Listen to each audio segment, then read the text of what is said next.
When Irving Lozano scored against Germany, the celebration from the Mexican fan base was so intense it triggered artificial earthquake sensors in Mexico City.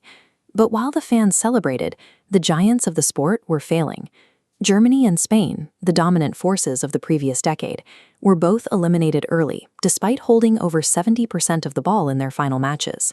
For years, ball control was seen as the most reliable path to victory. In Russia, that logic was inverted. The more team held the ball, the more likely they were to lose.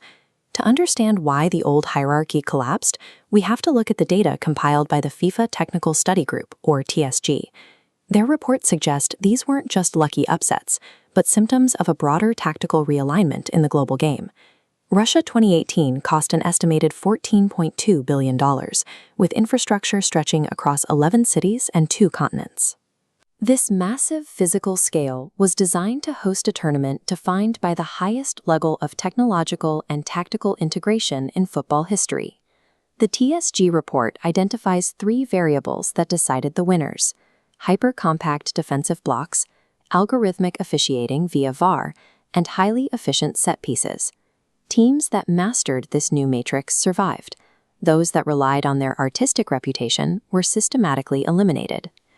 By dissecting these 3 pillars, we can see how a team that chose to give up the ball eventually lifted the trophy. The TSG identified a phenomenon called sterile possession.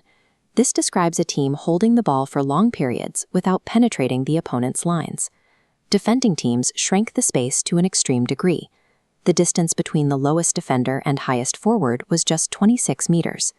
This compression suffocated playmakers, forcing attacking teams into a U-shaped passing pattern outside the defense. Spain fell into this trap against Russia, passing over 1,000 times, but never finding a way through the 26-meter block. Germany similarly failed to adapt, maintaining high possession, but leaving themselves exposed to the rapid vertical counterattacks that Mexico used to defeat them. To win, teams had to abandon slow buildups for explosive transitions that bypassed the defense. The 26-meter block transformed ball possession into a liability, forcing a shift from patience to speed. While the tactics changed on the field, a new technological force changed how the game was officiated: the Video Assistant Referee, or VAR. Connected by a fiber optic network to a central hub in Moscow, this system brought a new level of surveillance to the penalty area, resulting in a record-breaking 28 penalties. Knowing that every movement was being watched, defenders could no longer rely on physical fouls to stop attacks.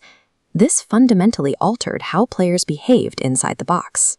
Because the 26-meter block made open play goals difficult and VAR made defending in the box risky, the mathematical value of dead ball set pieces rose to an all-time high.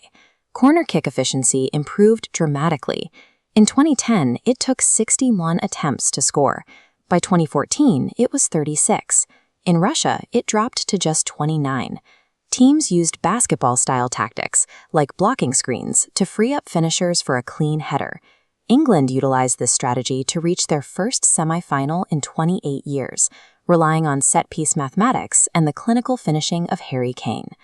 The margins became so tight that Japan even eliminated Senegal based solely on the fair play tiebreaker, advancing because they had fewer yellow cards.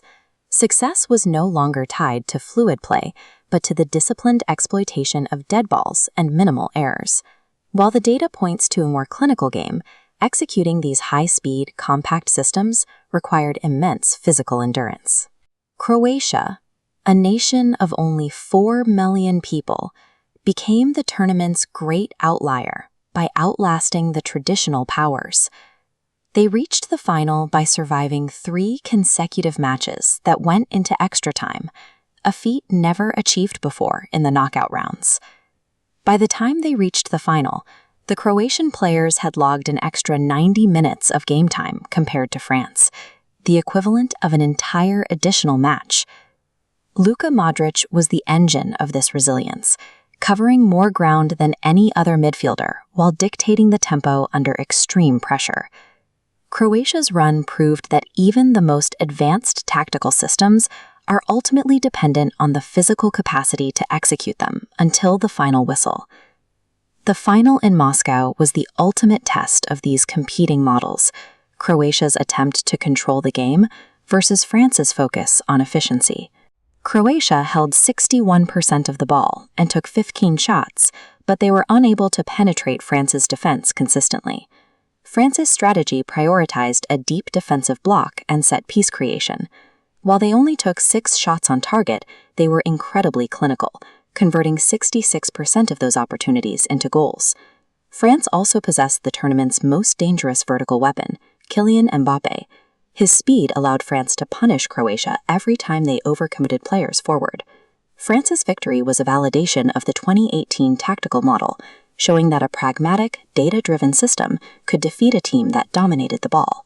The TSG report indicates that possessing the ball yields diminishing returns if a team cannot break through a 26-meter vertical block. The integration of VAR has changed the risk of defending, making set pieces one of the most valuable aspects of the modern game. While these changes are mathematical, they were the invisible forces behind a month of very real heartbreak and triumph for players and fans alike. Russia 2018 marked a clear shift away from the era of aesthetic possession toward a model defined by pragmatism and technological precision.